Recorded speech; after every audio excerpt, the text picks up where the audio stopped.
안녕하세요. 결혼한 지 3년 차에 아이는 없는 30대 여성입니다. 결혼이라는 게 저랑 남편 둘 사이만 좋다고 좋은 게 아니네요. 시어머니의 무리한 요구 때문에 결국 남편과도 틀어지고 이렇게 이혼까지 하게 되었습니다. 친구들과의 모임에서 어쩌다 옆자리에 앉아있던 남편과 인연이 닿아 연애를 시작했고 결혼까지 하게 되었습니다. 당시에 저는 결혼을 생각할 나이였지만 남편이 제게 청혼을 해왔을 땐 저도 생각이 많았고 이것저것 계산도 해야 했습니다. 제 벌이가 좋았던 건 아니지만 남편이 다니고 있는 회사는 아주 작은 규모의 회사였고 월급이 저보다 좋은 편이 아니었거든요. 그나마 남편이 저보다 나았던 건 그래도 비슷한 시기에 회사 생활을 시작했지만 저보다 적은 월급임에도 불구하고 모아놓은 돈이 많았다는 겁니다. 장기적으로 본다면 당장 모아놓은 액수가 그렇게 중요한 문제는 아니겠지만 금전 감각이 투철한 것 또한 장점이 아니겠냐며 좋은 게 좋은 거라고 그 장점 하나만 믿고 결혼까지 결심하게 되었습니다. 하지만 돈이라는 게 살아보니 정말 무시할 게 못 되더라고요. 결혼 이야기가 본격적으로 오고 가면서 양가 식구들에게도 서로를 소개하게 되었습니다. 저희 친정 아버지는 공직에서 근무하고 계셨고 저희 어머니는 평생을 전업주부로 지내셨습니다.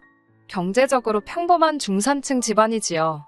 공직에 근무하시는 아버지의 연금 덕분에 두 분의 노후는 준비가 다 된 거나 마찬가지인 셈이었어요. 저희 부모님은 제 결혼 상대에 다른 건 필요 없고 항상 두 가지만 강조하셨습니다. 하나는 무슨 일이 있어도 제 편에 서줘야 한다는 것, 그리고 두 번째는 어른들의 노후 준비가 끝나 있어야 한다는 것이었습니다. 남편이 저희 집에 처음 인사드리러 온 그날에도 친정아버지께서는 그 두 가지를 가장 먼저 물어보셨어요. 남편은 씩씩한 목소리로 당연하다는 대답을 했고 저희 부모님도 그 모습을 보고 이후에는 더 크게 묻거나 따지지 않으시고 결혼을 허락해 주셨습니다. 하지만 실상은 달랐어요. 남편은 결혼 승낙을 위해 거짓말을 했던 거나 마찬가지죠. 그게 진실이 아니었다는 건 결혼식을 올린 뒤에도 한참이 지나서야 알게 되었습니다. 제 편을 들어주겠다는 말이 사실일지언정 시부모님의 노후는 사실 하나도 준비되어 있지 않은 상황이었어요. 남편에게 다른 것도 아니고 당신 부모님의 일인데 어떻게 모를 수가 있었느냐 따졌는데 자기는 죽어도 모른다고 오리발을 내미니 그 부분이 진실인지 거짓인지는 솔직히 저도 모르겠습니다. 시부모님의 노후도 노후지만 가장 큰 문제였던 건 남편보다 3살 어린 신우였어요. 제가 볼 땐 시부모님의 노후 자금이 턱없이 부족한 데는 아직도 자리 잡지 못한 신우가 가장 이유가 컸던 것 같습니다. 어려서는 헤어 디자이너가 되겠다며 미용학원을 다니다가 갑자기 대학교에 들어가서는 대학교도 끝마치지 않고 승무원이 되겠다고 다시 또 학원을 등록했대요. 그런데 그것도 얼마 안 가 포기하고 역시 사람은 기술을 배워야 한다고 하면서 네일아트를 배우다가 결국 그것마저도 얼마 안 가 다시 그만뒀다고 합니다. 그러다가 또 다시 대학교에 들어가서는 졸업까지 하고서 곧장 공무원을 하겠다며 몇 년째 고시생 생활을 하고 있다고 합니다. 그런데도 시부모님은 신우를 우리 집 공주님이라고 이뻐하시면서 지원이란 지원은 아끼지 않으셨다고 합니다. 고시원 생활 비좁고 궁상하자 어떻게 하냐며 고시촌 근처에 있는 자취방까지 구해주셨고 아직도 신우 뒷바라지를 하고 계시고 있답니다. 부모가 자식을 아낀다는데 제가 거기에 나서서 이래라 저래라 할 문제는 아니니 신경 쓰지 않으려고 애썼습니다. 그런데 결국 그게 저한테 부메랑이 돼서 돌아올 줄은 상상도 못했네요. 처음에 시댁에 인사를 드리러 갔던 날 시부모님께서 집을 해주시겠다고 하셨습니다. 저희도 거절할 이유가 없었기에 감사하다고 했어요. 그런데 며칠 지나지도 않아서 말을 바로 바꾸셨어요. 집을 해주기로 한 돈이 급하게 쓰여야 할 곳이 있다고 하시며 일단 어느 정도만 보태줄 테니 전세를 알아보라고 하셨죠. 그것도 감지덕지인 상황이니 아무런 말도 안 하고 넘어갔는데 또 얼마 뒤에는 아무래도 돈이 장기간 묶이게 될 것 같다고 둘이 모아놓은 돈으로 형편이 되는 곳에 일단 집을 구하라고 하시더라고요. 묶인 돈이 풀리게 되면 그때 돼서 곧바로 지원을 해주시겠다면서요. 그때는 저도 적잖이 실망을 했습니다. 남편도 저를 볼 면목이 없다고 미안해했었지만 애초에 남편과 제가 결혼을 약속했을 때 시댁에서 집을 해준다는 건 생각지도 못한 일이었고 둘만의 힘으로 시작하자고 이야기를 나눴었기에 해준다고 호언장담하던 집을 못 해준다는 통보를 받았더라도 그것 때문에 결혼을 엎어야 한다는 생각은 하지 않았습니다. 그런데 또 알고 보니까 그때 집을 해주신다던 건 시부모님이 현재 살고 계시는 집을 담보로 대출을 받아 집을 구해주신다고 말씀하시던 거였네요. 저희한테 그런 말을 하시기 전에 직접 알아보셨던 것도 아니고 요즘은 다들 그렇게 한다더라 하는 말을 어디선가 듣고 상황도 자세히 모른 채 하신 말이었던 거예요. 시부모님 두 분 다 따로 일을 하시는 분들이 아니었기에 아마 그 돈을 받았다면 대출금은 저희가 갚고 있어야 했을 수도 있는 일이었어요. 거기에 막상 대출을 받으려고 해도 현재 살고 계신 그 집에도 대출이 있는 상황이라 추가적으로 더 대출을 받을 수 있는 금액이 신혼집을 구해주실 정도로 많은 금액은 아니었습니다. 아마 추가로 받는 대출이 저희에게 두 번째 말한 집값의 일부를 내어주겠다고 하신 말씀이셨겠지요. 그런데 대출받은 그 돈마저도 공무원 준비하던 신우가 이번에는 무슨 사업을 하기로 했다고 해서 그마저도 다시 신우에게 돌아가게 된 거고요. 자초지종을 알고 나니 차라리 모르는 게 나았겠다 싶을 정도로 머리가 아파왔어요. 남편에게 이런 말이 어떻게 들릴지 모르겠지만 시부모님 재산 상황이 도대체 어떻게 되는 거냐고 알고 있는 걸 전부 말하라 물었습니다. 그러자 남편도 자기도 이 정도일 줄은 몰랐다면서 보아하니 신우 뒷바라지 하면서 지금 빚이 좀 있으신 것 같다고 하더라고요. 결혼 전에 나한테 한 이야기랑은 달라도 너무 다른 것 아니냐고 했더니 남편은 아무 말도 못하고 고개만 숙이고 있었어요. 이미 시작한 결혼 생활인데 물을 수도 없는 일이고 단지 시부모님 빚에 저나 남편을 이유로 생긴 빚은 하나도 없으니 절대로 어떻게 해달라고 해서도 안 되고 알아서 해줘서도 안 되는 거라 말했습니다. 시댁과 어떤 일이로든 돈으로 얽히는 일만 없게 하자고 약속까지 했어요. 남편도 제가 하는 말이 맞다고 자기도 그렇게 해줄 이유가 없다면서 그런 일은 앞으로 없을 테니 걱정 붙들어매라고 자신있게 이야기했고요. 몇 번이고 제 말대로 하겠다는 남편의 약속을 저는 철석같이 믿고 있었습니다. 시부모님의 지킬 수 없는 약속 때문에 신혼집을 따로 구하지 않고 임시거처로 아파트를 월세로 빌려 지내고 있었는데 일단 급한 대로 남편이 모아놓은 돈만 가지고 작은 빌라를 전세로 구해 들어가게 되었습니다. 친정부모님이 시댁에서 집을 해준다더니 왜 그렇게 급하게 이사를 가냐는 말에는 월세로 내는 돈은 버리는 돈 같아서 조금 그렇다고 둘러댔고 나중에 시간이 지나서는 남편과 저의 벌이 합치면 양가 부모님 도움 없이도 자리 잡을 수 있을 것 같다고 그냥 저희 둘만의 힘으로 살아보겠다고 말씀드렸어요. 전셋집을 구하면서도 대출받고 싶은 마음이 굴뚝 같을 정도로 예산이 빠듯했기 때문에 혼수를 많이 생략했는데 친정부모님께서 그럼 혼수라도 다 해주고 싶다고 그건 어떠냐고 하셨지만 남편이 괜히 기죽을 것 같다는 생각에 그마저도 제가 거절했습니다. 시댁의 지원은 없었던 일이나 마찬가지였지만 새 집을 구할 때도 여전히 남편이 모아놓은 돈으로 대부분 해결이 가능했기 때문에 그냥 둘이서 잘 살아보자 다짐하고 저희들 힘으로 잘 해보고자 하는 생각이었어요. 비록 전세이긴 했지만 그래도 양가 어른들을 모시고 집들이도 했습니다. 일정 조율이 어렵기도 하고 어색한 분위기 때문에 불편하실 것도 같아서 따로따로 모셨습니다. 친정부모님은 원래 시작하는 부부들은 고생 좀 해도 된다고 하시면서 그래도 둘이 이만큼 해놓고 산다 하니 기특하다 하셨습니다. 하지만 시부모님의 반응은 달랐습니다. 이런 코딱지만한 집에서 어떻게 사냐면서 그러니까 고집 부리지 말고 친정에서라도 도움 좀 받지 그랬냐 하시더니 그냥 당신들 집에 들어와서 살라고 할 걸 그랬다고도 하시며 자꾸 듣기 싫은 소리만 하시더라고요. 게다가 제가 뒷이야기를 안다는 걸 모르셨는지 돈을 어디다 투자를 했는데 그 돈이 묶여가지고 집을 못 사줬다면서 또 쓸데없는 변명을 늘어놓으시는 거예요. 체면치레로 하시는 말씀 같긴 했지만 엄연히 거짓말인데 아무렇지 않게 하시는 그 모습이 어이없었어요.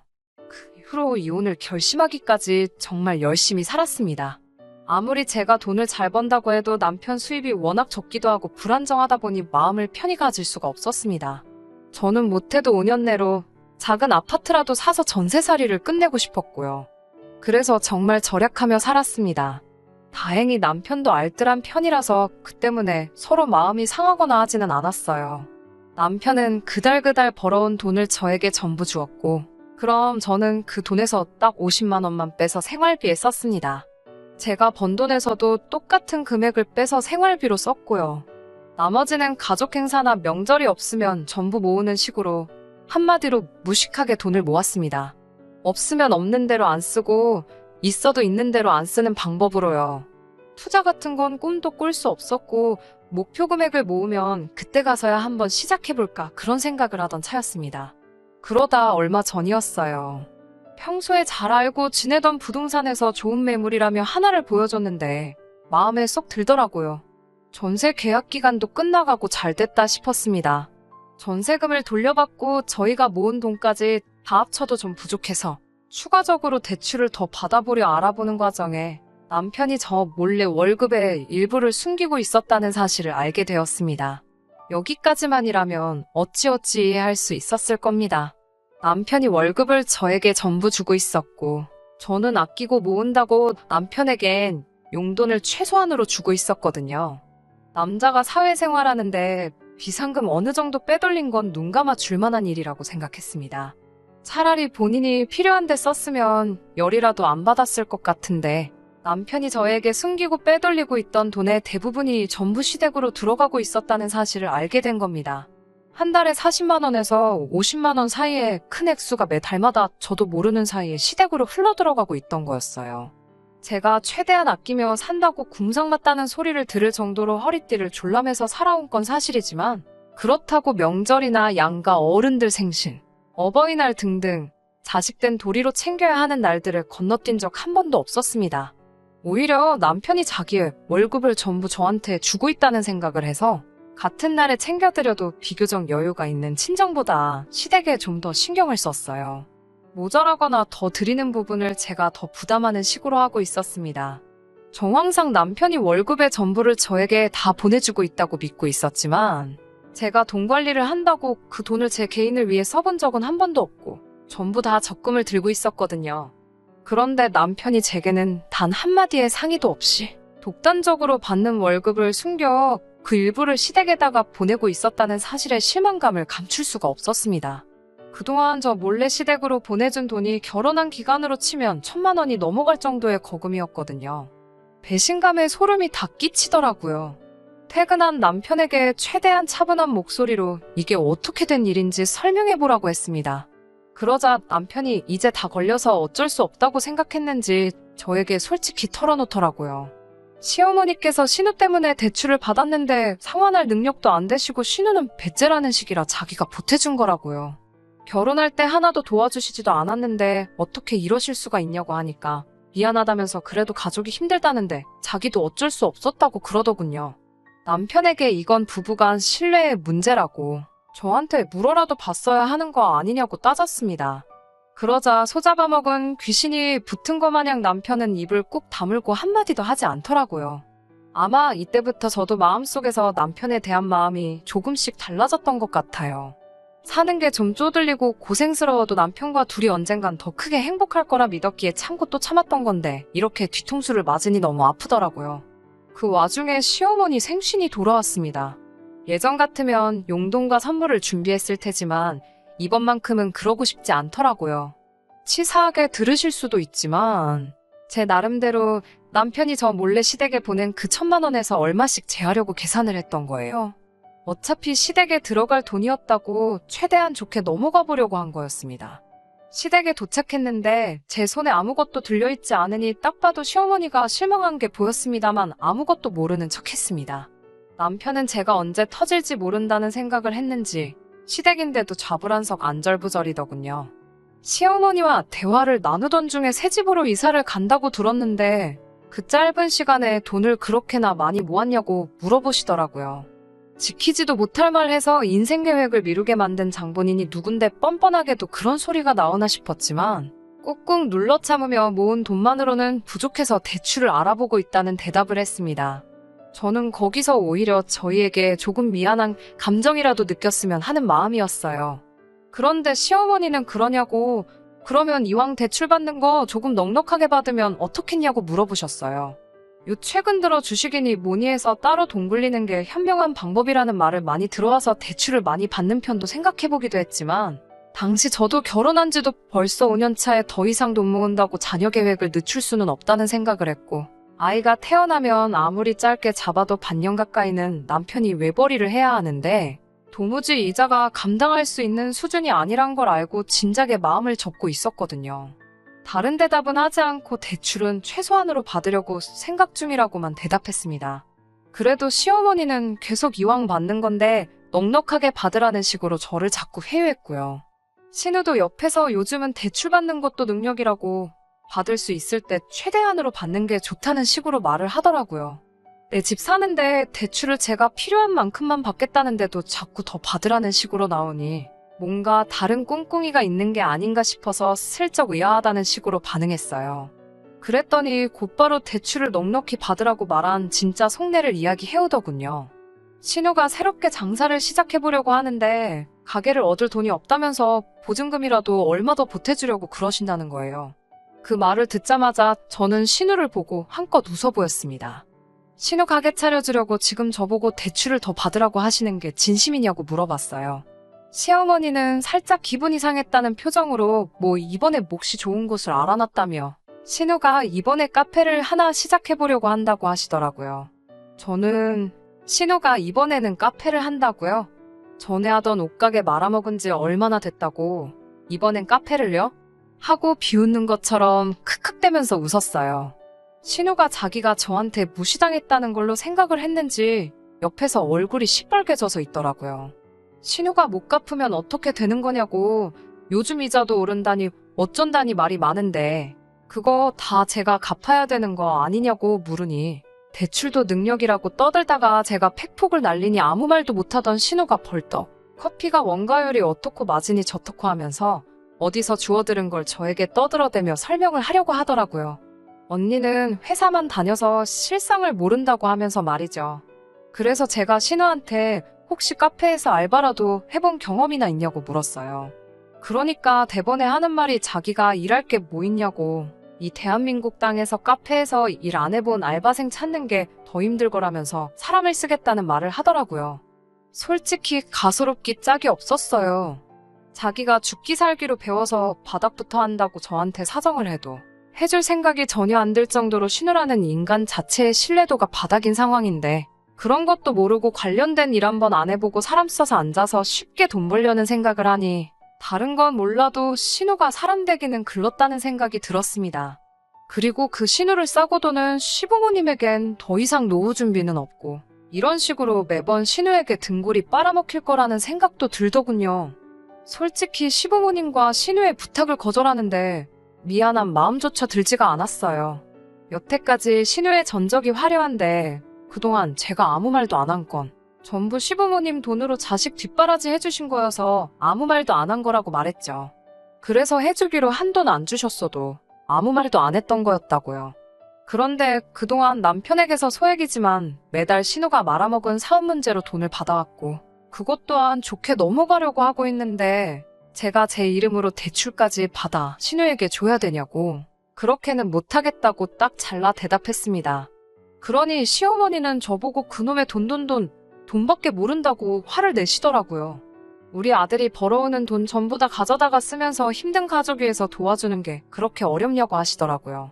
어머님한테 아들이 벌어오는 돈이 얼만지나 아시냐며 그마저도 한동안 그 돈 뜯어먹고 계시지 않았냐고 한마디 했어요. 신우는 분위기 파악도 못하고 이번에는 진짜들 사업이라면서 저에게 자꾸 할 생각도 없는 투자를 강요하더군요. 오히려 저한테 어차피 언니 돈도 아니지 않냐며 빌릴 수 있을 때 좀 더 빌려달라고 하는 건데 뭐가 그렇게 어려워서 자기 돈인 것 마냥 유세냐는 식으로 말을 하더라고요. 너는 그게 문제라고 네가 스스로 벌어놓은 돈이 하나도 없고 남이 돈 쓰는 게 당연하다 생각하니 동기한 줄 모르는 거 아니겠냐 한마디 했습니다. 여태까지 너가 날려먹은 것만 생각해도 너네 부모는 노후가 끝나고 너네 오빠는 신혼집 번듯하게 갖고 시작했을 거라고 제발 정신 좀 차리고 똑바로 살라고 한마디 했어요. 시부모님은 신우한테 팩폭 날리는 저를 보고 당연히 신우 편을 들며 저를 욕했죠. 이게 감히 어디서 함부로 입을 놀리냐며 당장 신우한테 사과하라고 성하더라고요. 가족이 필요할 때 도와주는 게 맞지 어디서 잘하고 있는 애 길을 꺾고 있냐면서요. 어차피 가족의 일원이 되고 싶은 마음도 없었지만 이런 식으로 남의 도움 필요할 때마다 가족 취급받으며 원하는 대로 해줘야 하는 거라면 그냥 오늘부로 가족 안 하겠다고 말하고 시댁에서 나왔습니다.